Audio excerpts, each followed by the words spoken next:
పగటి సమయంలో ఇక్కడ ప్రశాంతంగా ఉంటుంది, ఖాళీ ప్రదేశం. అదే రాత్రి పడిందే అనుకోండి, ఇక్కడ ఒక గ్రామం. ఆ గ్రామంలో మొత్తం ఇళ్ళు. ఈ ఊరి పేరే వీరన్నగూడెం. ఈ స్టోరీ చాలా ఇంట్రెస్టింగ్గా ఉంటుంది. చనిపోయిన గ్రామం రహస్యం. గాఢమైన అడవుల మధ్యలో మ్యాప్లలో కూడా కనిపించని ఒక గ్రామం ఉండేది. ఆ గ్రామం పేరే వీరన్నగూడెం. అది సాధారణ గ్రామం కాదు. ఎవరైనా అక్కడికి వెళితే తిరిగి రారు. ప్రారంభం. రాహుల్ అనే యూట్యూబర్కి పాత కథలు, భయంకరమైన ప్రదేశాలు అన్వేషించడం అంటే ఇష్టం. ఒక రోజు అతనికి ఒక పాత డైరీ దొరికింది. ఆ డైరీలో ఇలా ఉంది: వీరన్నగూడెం, అక్కడ రాత్రి 12 తర్వాత ఎవరు బయటికి వస్తే వాళ్ళు ఉదయం కనబడరు. ఈ లైన్ చదివిన వెంటనే రాహుల్కి ఆసక్తి పెరిగింది. ఇది వైరల్ కంటెంట్ అవుతుంది అనుకున్నాడు. అనుకుని తన కెమెరా, డ్రోన్ తీసుకొని అక్కడికి బయలుదేరాడు. గ్రామం దగ్గర సాయంత్రం అయ్యేసరికి అతను అడవి లోపలికి చేరుకున్నాడు. GPS పని చేయడం ఆగిపోయింది. ఫోన్ సిగ్నల్స్ లేదు. చివరికి అతను ఒక పాత బోర్డు చూశాడు: వీరన్నగూడెం, ప్రవేశం నిషేధం. కానీ అతను ఆగలేదు. గ్రామం లోపలికి అడుగు పెట్టగానే ఇళ్ళు పాడైపోయాయి, తలుపులు తేలికగా ఊగుతున్నాయి, ఎక్కడా మనుషుల జాడ లేదు. కానీ కొన్ని ఇళ్లలో దీపాలు వెలుగుతున్నాయి. ఇక్కడ ఎవరో ఉన్నారు అని రాహుల్ అనుకున్నాడు. కానీ అక్కడికి వెళ్ళి చూడగానే అక్కడ ఎవరూ లేరు. విచిత్ర సంఘటన. అతను కెమెరా ఆన్ చేసి షూట్ చేయడం మొదలుపెట్టాడు. ఒక ఇల్లు లోపలికి వెళ్ళాడు. అక్కడ టేబుల్ మీద తాజాగా పెట్టిన ఆహారం ఉంది. గిన్నెలో ఇంకా వేడి ఉంది. కానీ మనుషులు మాత్రం లేదు. ఎవరో తింటున్నట్టు అనిపిస్తుంది, కానీ ఎవ్వరూ లేరు. అయితే అక్కడ ఉన్నది ఎవరు? సడన్గా టక్ టక్ టక్ వెనకాల నుండి తలుపు కొట్టిన శబ్దం. రాహుల్ వెనక్కి తిరిగాడు. ఎవరూ లేరు. బయటికి చూశాడు. అక్కడా లేరు.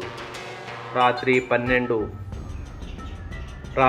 అయింది. రాహుల్ గ్రామం బయటికి వెళ్ళాలని అనుకున్నాడు. కానీ అతను ఎటు వెళ్ళినా తిరిగి అదే గ్రామం మధ్యకి వస్తున్నాడు. అది ఒక లూప్ లాగా మారింది. అసలు భయం అప్పుడే. అతని కెమెరాలో ఒక షాక్.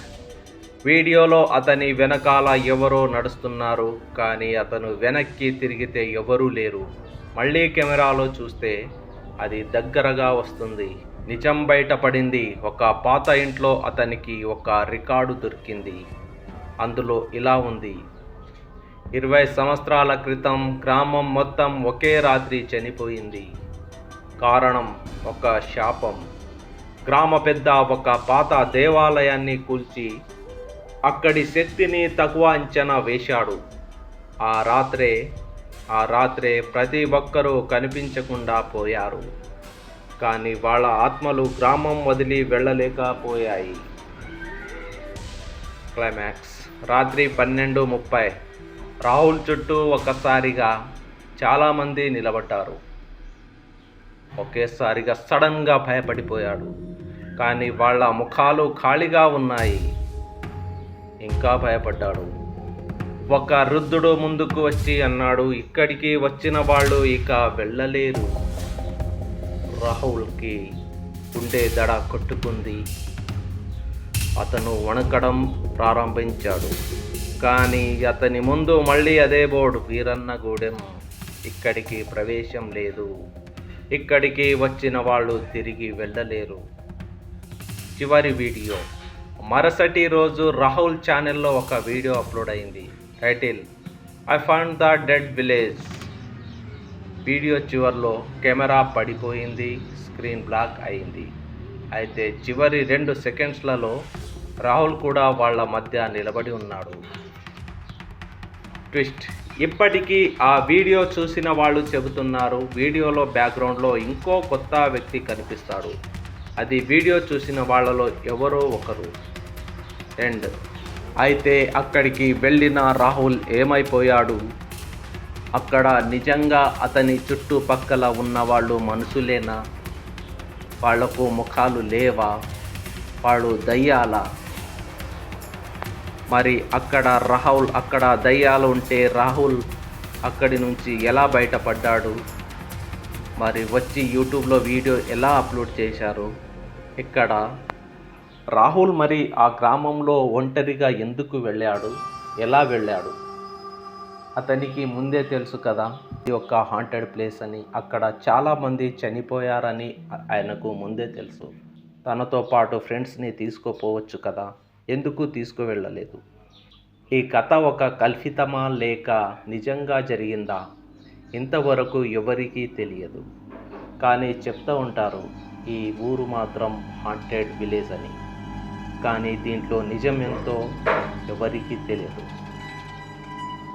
ఇలాంటి వీడియోస్ చాలానే ఉన్నాయి, కానీ అందులో నిజమేంటో అబద్ధమేంటో ఎవరికీ తెలియదు. మరి మీరేమంటారు ఫ్రెండ్స్? ఇది నిజంగా జరిగింది అంటారా లేక కల్పితమా? మీ యొక్క కామెంట్ రూపంలో చెప్పగలరు. Thank you for watching.